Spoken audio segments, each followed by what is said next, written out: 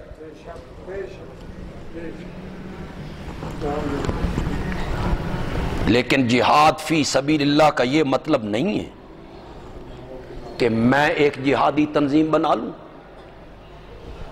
لاہور میں ایک اور مجاہد ہوں وہ ایک جہادی تنظیم بنا لیں، پشاور میں ایک اور آدمی آئے وہ جہادی تنظیم بنا لے، اور پھر ہر ایک اپنے اپنے طور پہ جہاد کا اعلان کرتا پھرے. یہ جہاد نہیں ہے. جہاد یہ ہے کہ پوری امت مسلمہ ایک امیر پہ متفق ہو اور پھر وہ امیر موقع کی مناسبت سے اعلان جہاد کرے. ورنہ تو آپ نے افغانستان میں دیکھا کیا ہوا. روس تو بھاگ گیا. روس کے بھاگنے کے بعد پھر کیا ہوا افغانستان میں؟ ہر جماعت کہتی تھی، ہر تنظیم کہتی تھی اسی حکومت کرنی. پھر وہ آپس میں لڑے، پھر وہ آپس میں مرنے لگے. پھر اس کا نتیجہ یہ نکلتا ہے. یہ نہیں ہے کہ ایک جماعت کے ساتھ کچھ لوگ کام کر رہے ہیں اس سے الگ ہوئے، انہوں نے ایک الگ لشکر بنا لی. تیسرا اٹھا اس نے الگ لشکر بنا لی.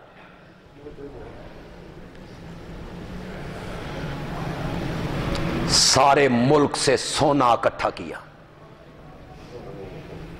پتہ نہیں آپ کے ذہن میں ہے کہ کوئی نہ. ہم مجاہد ہیں،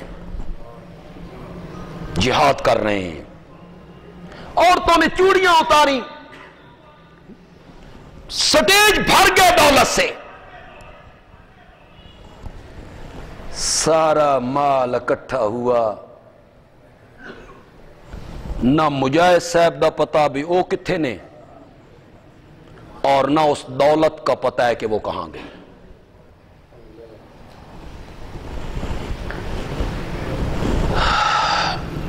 پیسہ اکٹھا کرنا جہاد کے نام پر، چندے اکٹھے کرنا جہاد کے نام پر. کون سا جہاد؟ کیسا جہاد؟ کس کے ساتھ جہاد؟ جہاد تو ہوتا ہے اعلاء کلمت اللہ کے لیے، اور اس میں بھی پہلے دعوت دی جاتی ہے اسلم تسلم. جی پہلے یہ دعوت دی جاتی ہے اسلام قبول کرو، تسلم ہم تمہیں کچھ نہیں کہیں گے. دوسرے نمبر پہ کہا جاتا ہے جزیہ دے دو. تلوار کا نمبر تو تیسرے نمبر پہ، اور وہ بھی تب جب امیر المومنین اس کی اجازت دے، حکم جاری کرے. جہاد فی سبیل اللہ تو اسلام کا رکن ہے. الجہاد ماضٍ الی یوم القیامہ. جہاد تو بڑی عظمت کی بات، بڑی فضیلت کی بات. اس میں ایک قدم جو اٹھتا ہے وہ دنیا و ما فیہا سے کیا ہے؟ بہتر ہے. ایک قدم. لیکن اس حدیث میں آپ نے جہاد فی سبیل اللہ کو پیچھے کر دیا اور ماں باپ کے ساتھ حسن سلوک کو دوسرے نمبر پہ ماں باپ کے ساتھ حسن سلوک کو ذکر کیا. ایک صحابی آیا، اب اس کے لفظ سنیے. میں اللہ کی رضا کے لیے اور اجر کے حصول کے لیے جہاد کرنا چاہتا ہوں. نیت دیکھیے، نیت کس کے لیے؟ اجر کے حصول کے لیے. اجر کے حصول کے لیے، سونا اکٹھا کرنے واسطے نہیں. ساری دنیا سے چندے اکٹھے کر کر کے تجوریاں اپنی بھر لیں اور پتہ نہیں غیب کہاں ہو گئے. اجر کے حصول کے لیے اور رب کی رضا کے لیے کیا کرنا چاہتا ہوں؟ بولو بولو، زور سے بولو، کون کہہ رہا ہے؟ آپ نے فرمایا، اب آپ دوہرا رہے ہیں، آپ نے فرمایا ثواب کے حصول کے لیے اجر حاصل کرنا چاہتے ہو، ثواب حاصل کرنا چاہتے ہو کہ جی، فرمایا ماں باپ زندہ ہیں، اس نے کہا جی زندہ ہیں، فرمایا جا ان کی خدمت کر اور ثواب حاصل کر۔ ثواب چاہتا ہے نا، اجر چاہتا ہے نا، جا ماں باپ کی خدمت کر۔ ایک اور صحابی آیا، خوشی خوشی بتانے لگا، یا رسول اللہ میں جہاد واسطے آ گیا، میرا تن من دھن قربان ہے، تو یا رسول اللہ ماں پیو نو روندیاں چھوڑ آئے ہیں، وہ رو رہے ہیں، میں نے ان کی پرواہ نہیں کی، وہ رو رہی ہیں، میں روتا ہوا چھوڑ کے آ گیا ہوں۔ آپ نے فرمایا واپس پلٹ جا، اور جس طرح ان کو رلایا ہے اسی طرح ان کو ہنسا، جا ان کی خدمت کر، جس طرح رلایا ہے اسی طرح ہنسا۔ تو جہاد پہ نہ جا، ماں باپ کی کیا کر۔ ایک جملہ کہوں، تفصیل تو شاید اس کی نہ کر سکوں، دین نام اپنے شوق کو پورے کرنے کا نہیں ہے، جی میرا یہ شوق ہے، دین جو ہے نا یہ اپنے شوق کو پورے کرنے کا نام نہیں ہے، دین نام ہے اللہ اور اس کے رسول کی فرما برداری کرنے کا، جو وہ کہتے ہیں وہ کر۔ شوق کیا ہے؟ پہلی صف میں نماز پڑھوں۔ شوق کیا ہے؟ باجماعت نماز پڑھوں۔ گھر فاصلے پہ ہے، ماں باپ میں سے کوئی بیمار ہے، چند منٹوں کے بعد انہیں ضرورت پڑتی ہے پانی کی، کروٹ کے بدلنے کی، قضاء حاجت کرنے کی، کوئی ایسی بیماری ہے، تو اب شریعت کیا کہتی ہے؟ شوق پورا کر یا ماں باپ کی خدمت کر، یہ شریعت کہتی ہے۔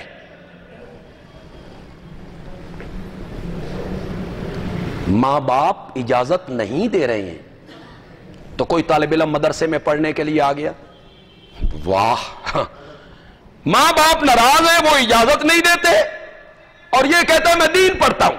دین پڑھنا فرض ہے؟ کوئی فرض نہیں ہے، ہاں اتنا علم حاصل کرنا فرض ہے جس سے حلال حرام کی کیا ہو جائے، بس۔ باقی فقہ پڑھنا، سرف پڑھنا، گرامر پڑھنا، اصول پڑھنا فرض ہے۔ ماں باپ کو راضی رکھنا کیا ہے؟ وہ کر۔ ماں باپ ناراض نے، چلے تے ٹورے نے،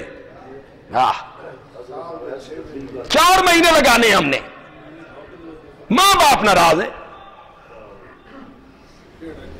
شوق پورے کرنے کا نام دین نہیں ہے۔ میرا شوق ہے، میری یہ سمجھ ہے، اس کے پورا کرنے کا نام دین نہیں ہے۔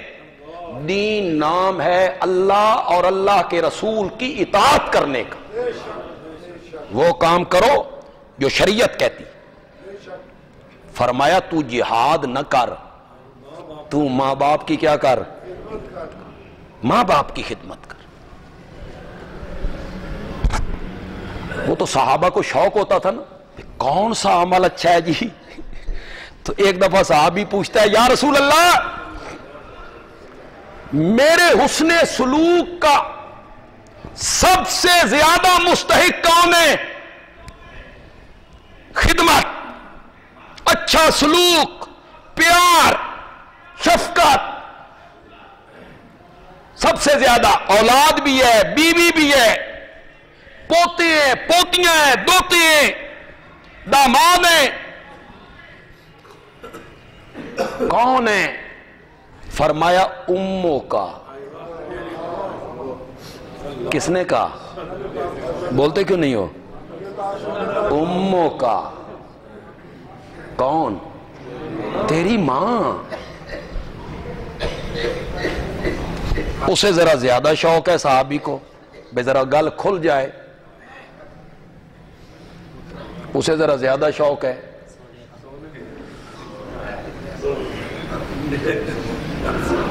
آپ کی والدہ زندہ ہے؟ واہ جی واہ، والدہ زندہ نے پھر ستے پہ ہو، حد ہو گئی۔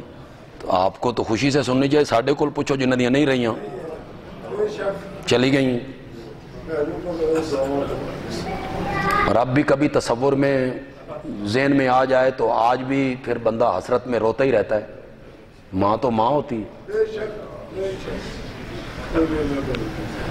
ایک دفعہ دیکھنے سے مقبول حج اور عمرے کا ثواب ملتا ہے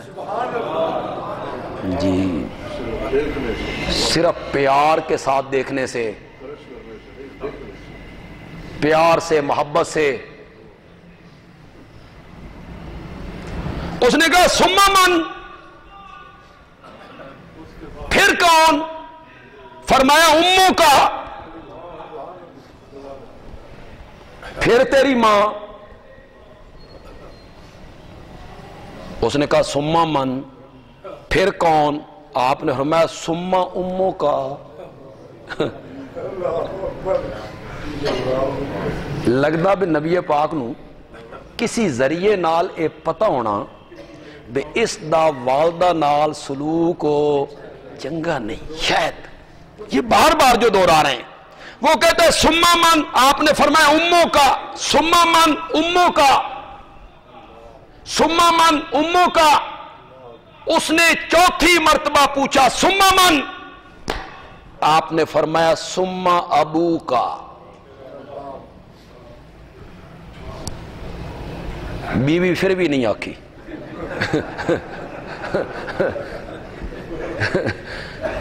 پھر بھی کیا کہا؟ ثم ابو کا، پھر تیرا۔ تین دفعہ ماں۔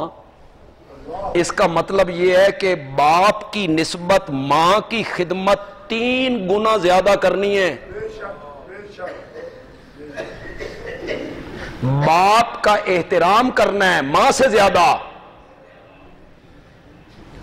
ماں سے شفقت کرنی ہے، خدمت کرنی ہے، پیار کرنا ہے۔ علماء نے لکھا کہ 3 مرتبہ آپ نے ماں ماں ماں کیوں کہا؟ اس لیے کہ وہ پہلے پیٹ میں اٹھاتی ہے،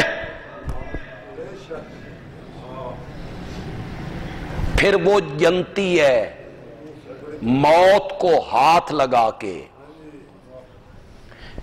پھر وہ 2 سال کیا پلاتی ہے؟ پہلے پیٹ میں اٹھایا 1، جنا 2، دودھ پلایا 3۔ اس لیے آپ نے فرمایا پھر تیری ماں، پھر تیری ماں، پھر تیری ماں۔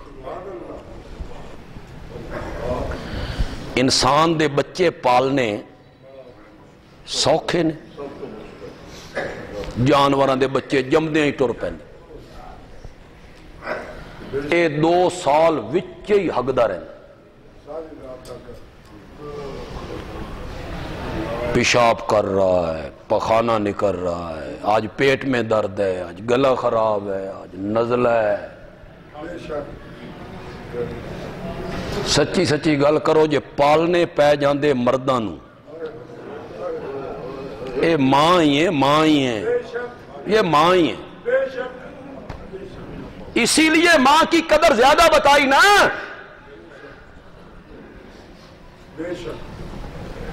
ساری ساری رات جاگ کے کاٹ دیتی، اور کبھی زبان پہ شکوہ نہیں آتا۔ حد ہو، اتنی بے غرض محبت اور اتنی بے لوث محبت ماں کے سوا کسی اور سے نہیں مل سکتی. بچے ہیں، بیوی ہے، پوتے ہیں، دوتے ہیں، شاگرد ہیں، دوست ہیں، احباب ہیں، رشتہ دار ہیں.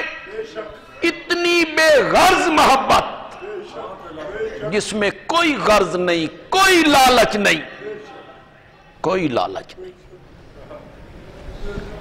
بیٹے سے محبت کرتی، 3 مرتبہ کہا پھر تیری ماں، پھر تیری ماں، پھر تیری ماں.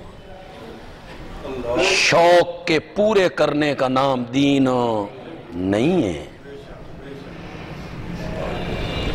مسلم کی حدیث ہے، مسلم کی حدیث، یہ حدیث نہ ہوتی تو شاید میں اس واقعے کو بھی نہ مانتا.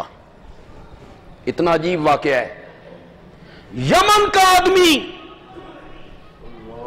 یمن، کہتا ہے یا رسول اللہ، آیا نہیں ہے، پیغام بھیجا ہے، زیارت کے لیے ترس رہا ہوں، لیکن ماں ایسی بیمار ہے کہ اسے چھوڑ کے آ بھی نہیں سکتا. آپ نے فرمایا میری زیارت کے لیے نہ آ، ماں کی خدمت کر. اب اس میں ذرا تناسب دیکھو، خدا کے لیے تناسب دیکھو، خدا کے لیے تناسب دیکھو. نبی پاک، زور سے کہو، ایک دفعہ پھر زور سے کہو، صلی اللہ علیہ وسلم کے چہرہ پر انوار کی زیارت اتنا بڑا عمل ہے کہ آپ کے بعد قیامت تک آنے والے لوگ اس میں ائمہ، تابعین، مفسرین، محدثین، مجتہدین، اولیاء کرام، علماء، شہداء، فقہاء، اتقیاء، اصفیاء، سارے ایک دوسرے کے اوپر نیچے کھڑے ہوتے چلے جائیں، ایک صحابی کے پاؤں کے تلوے کو بھی ہاتھ نہیں لگا سکتے، نہیں لگا سکتے. صحابیت کا درجہ کوئی کم درجہ ہے؟ وہ بھی کہتا چند دن ماں کو لو کسی اور نو چھڑ دینا تے صحابیت کا درجہ یہ کوئی پھر لبنا نہیں. اس نے ماں کی خدمت پہ صحابیت کے درجے کو قربان کر دیا. قربان اپنے شوق کو پورے کرنے کا نام دین نہیں ہے. نبی پاک کی اطاعت کرنے کا نام کیا ہے؟ نہیں ہے.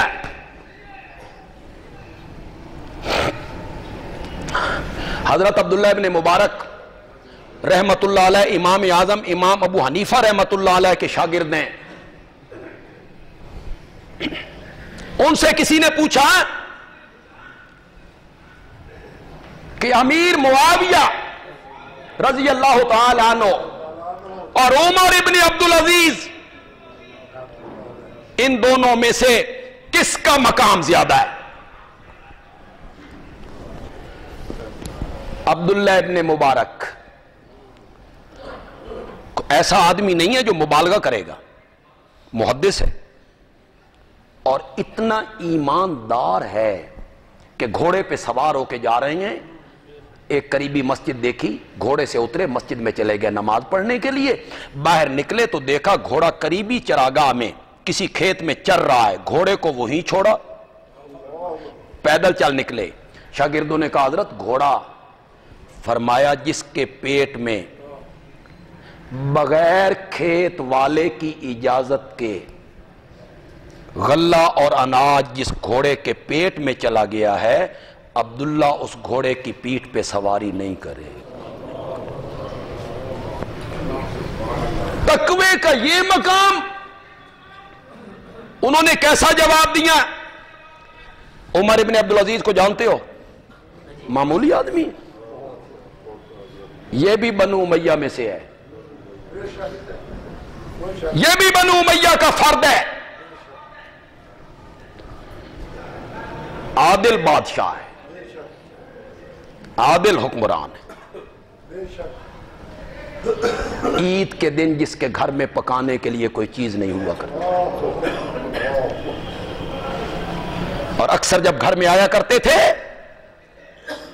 تو بیٹیاں جب دروازہ کھولتی تو منہ پہ کوئی کپڑا رکھ لیا کرتی تھی۔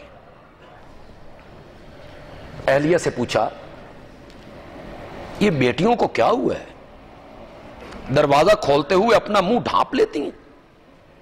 اہلیہ کہتی ہے سرتاج پچھلے کئی دنوں سے گھر میں پکانے کے لیے کوئی چیز نہیں تھی، یہ پیاز سے روٹی کھاتی ہیں اور یہ چاہتی ہیں کہ پیاز کی بدبو بابا کے ناک تک نہیں جائے، اس لیے منہ ڈھانپ لیا کرتے۔ اتنا عادل۔ امیر معاویہ اور عمر ابن عبدالعزیز، ان میں سے کس کا مقام بلند ہے؟ جواب سنو، جواب، پھر سمجھو گے کہ صحابیت کسے کہتی ہیں، پھر تمہیں پتا چلے کہ میرے نبی پاک کے چہرے پر انوار کی زیارت کیا چیز ہے۔ عبداللہ ابن مبارک کہتی ہیں عمر ابن عبدالعزیز اسے تو امیر معاویہ کے مقابلے میں تولتا ہے؟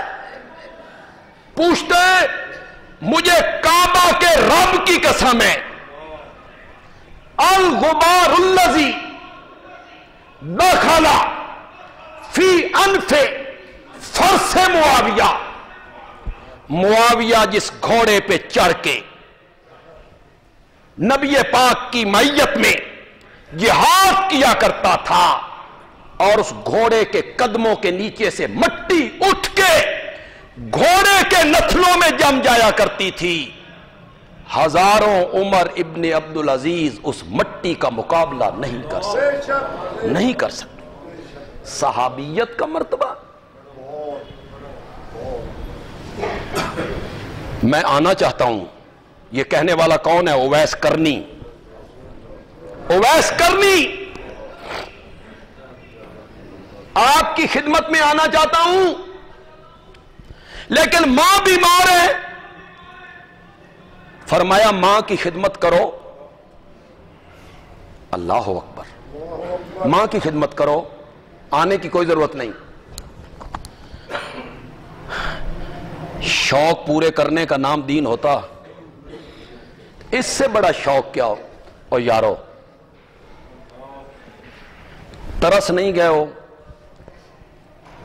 کہ حج کرنے جائیں، عمرہ کرنے جائیں، پھر مدینے جائیں، پھر ان جگہوں کو دیکھیں جس جگہوں پہ نبی پاک چلا کرتے تھے، اس محراب کو دیکھیں جہاں آپ کھڑے ہوتے تھے، اس جنت البقیع میں جائیں، عود پہ جائیں، ترس نہیں گئے ہو؟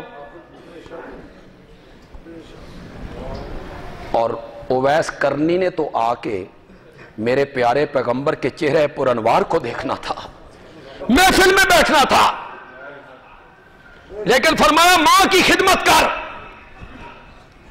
ماں کو تیری ضرورت ہے، ماں بیمار ہے، ماں کی خدمت کر، میرے ہاں آنے کی ضرورت نہیں۔ پھر اس خدمت کے صلے میں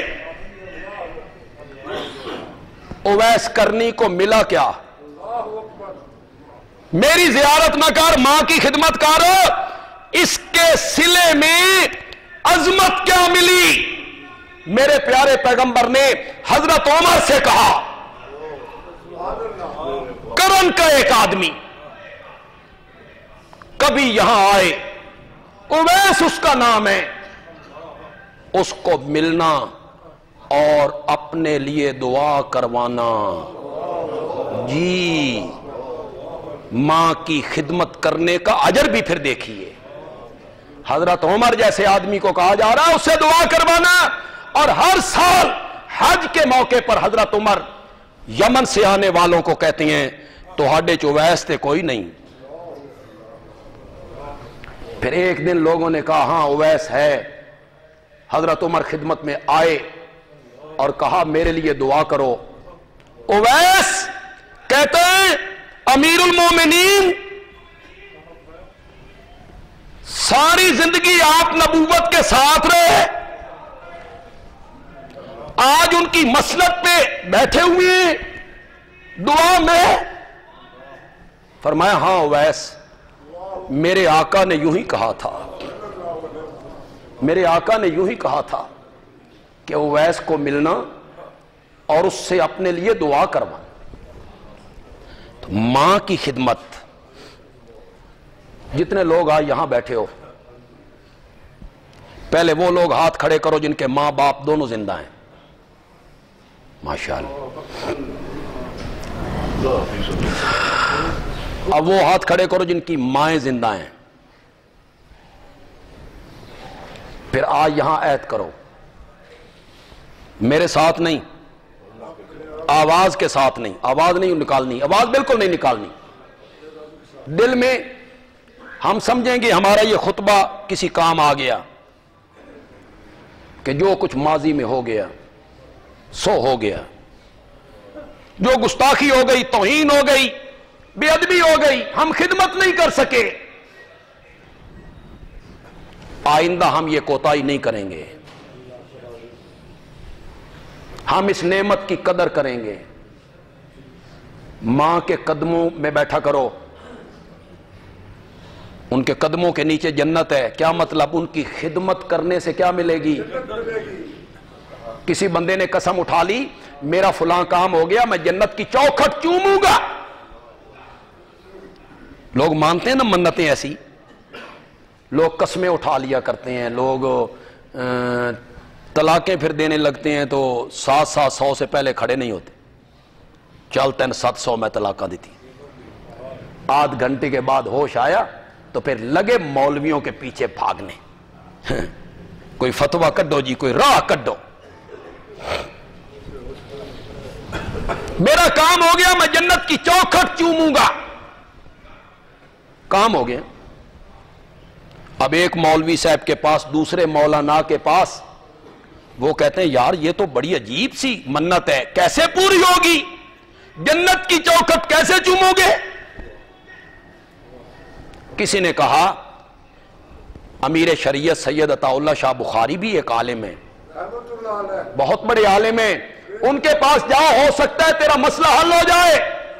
یہ گیا اپنی منت کا بتایا. شاہ جی نے فرمایا ماں زندہ ہے. اس نے کہا جی ماں تو زندہ ہے. فرمایا اس کے قدموں کو جا کے چوم لے, یوں ہی سمجھنا جنت کی چوکھٹ چوم کے آیا. کہ میرے پیارے پیغمبر نے فرمایا جنت ماں کے قدموں کے نیچے. بس ایک حدیث سنا کے بات کو ختم کر دیتا ہوں. ایک صحابی آیا, کہنے لگا یا رسول اللہ ایک بہت بڑا گناہ کر بیٹھا ہوں, ایک بہت بڑا گناہ کر بیٹھا ہوں. گناہ کا ذکر نہیں ہے, نہ آپ نے پوچھا, نہ آپ کی یہ عادت مبارکہ تھی. ایک بہت بڑا گناہ سرزد ہو گیا ہے, توبہ اور معافی کی کوئی صورت؟ آپ نے فرمایا ماں زندہ ہے. اس نے کہا جی نہیں مر گئی. فرمایا خالہ زندہ ہے. اس نے کہا خالہ زندہ ہے. آپ نے فرمایا خالہ کی جا کے خدمت کر, اللہ تیرے گناہ کو معاف کر دے گا. ماں کی خدمت کرنے سے پھر کتنے گناہ معاف ہوتے ہوں گے؟ جب خالہ کی خدمت کرنے سے یہ اجر مل رہا ہے اور آپ کا ارشاد ہے, یہ آپ کا فرمان سنا رہا ہوں, تو سکی ماں کی خدمت کرنا, اس کے پاؤں دھونا, اس کے پاؤں کے ساتھ اپنی آنکھیں لگا دینا. جن کی زندہ ہیں قدر کرو, مر گئی نا تو پھر تم نے بھی یہی کہنا ہے, بے زندہ ہوتی تو ان کے پاؤں سے میں آنکھیں ملتا. پھر یہی کہنا ہے تم نے جس طرح ہم کہہ رہے ہیں. تو جن جن کی مائیں زندہ ہیں, والد صاحب زندہ ہیں, ادب کرو, احترام کرو, باپ کا احترام کرو, باپ کی فرما برداری کرو. شریعت کے امور میں جب تک وہ ایسا حکم نہ دیں جو شریعت کے خلاف ہو. ماں سے پیار کرو, خدمت کرو، شفقت کرو، گناہ بھی معاف ہوں گے، عظمتیں بھی ملیں، عزتیں بھی ملیں، اسی دنیا میں اللہ عزتیں دے دے گا۔ ماں جو دعا کرتی ہے نا خوش ہو کے، تو پھر وہ دعا عرش کا سینہ چیر کے رکھ دیا کرتی ہے، عرش کا سینہ چیر دیا کرتی ہے۔ ہمارا جو رسالہ ہے ضیاء توحید، یہ مارچ کا شمارہ تو آئندہ جمعہ ملے گا آپ کو انشاءاللہ۔ پچھلے سالوں کی فائلیں ہم بناتے ہیں، کچھ